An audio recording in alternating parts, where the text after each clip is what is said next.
CM Revanth Reddy ఆదేశాలతోనే BRS కార్యకర్తలపై పోలీసులు కేసులు పెడుతున్నారని ఆర్ఎస్ ప్రవీణ్ కుమార్ మండిపడ్డారు. కరీంనగర్ కథన కుతూహలం మే 13 వరకు కొనసాగాలని నాగర్ కర్నూల్ బీఆర్ఎస్ ఎంపీ అభ్యర్థి ఆర్ఎస్ ప్రవీణ్ కుమార్ పిలుపునిచ్చారు. కారు గుర్తుపై ఓటు వేసే వరకు ఇదే జోష్ ఉండాలన్నారు. మరోవైపు బీఆర్ఎస్ పాలనలోనే కరీంనగర్లో నిజమైన అభివృద్ధి జరిగిందని ఎమ్మెల్యే గంగుల కమలాకర్ అన్నారు.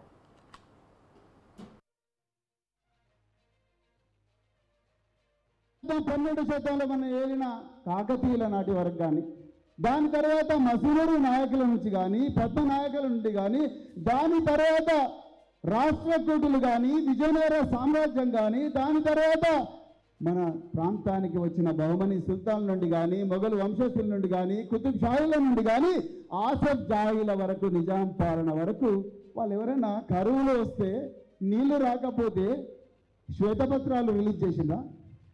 గత ప్రభుత్వాలను నిందించిండ్రా? మీరు ఎప్పుడైనా వాళ్ళ శాసనాలను చూసిండ్రా? కోటి లింగాల కానీ, ఎలగందుల గుట్టల మీద కానీ, రామగిరి కిల్లా మీద కానీ ఎక్కడైనా మీరు ఈ శాసనాలు పలాని ప్రభుత్వం ఇట్లా చేసింది, ఇదే మా శ్వేతపత్రం అని రాసిండ్రా? వాళ్ళు ఎప్పుడైనా అశోకుని దగ్గర నుండి ఆసఫ్ జాహీల వరకు, గోల్కొండ సుల్తాన్ల వరకు, పండుగల సాయన్న వరకు, సర్దార్ సర్వాయి పాపన్న కోటల వరకు ఎవరు కూడా గత ప్రభుత్వాలను నిందిస్తూ రోజు దాంట్లోనే కాలం గడిపి సమయాన్ని వృధా చేస్తున్న పాలకుల గురించి ఎక్కడ కూడా రాయబడలేదు. మిత్రులారా, ప్రజలకు ఇంకా అంతకన్నా గొప్ప పాలనని అందించాలని కలలుగానే వ్యక్తి ఉండాలి. అంతే తప్ప రోజు శ్వేతపత్రాలు ఆనాడు కాకతీయులు చేయలేదు, ఆనాడు కుతుబ్ షాహీలు చేయలేదు, ఆనాడు శాతవాహనులు చేయలేదు. మరి మీరేంది కొత్తగా గొప్ప పాలన అని? ప్రజాపాలన కాదు, ప్రజాపీడన.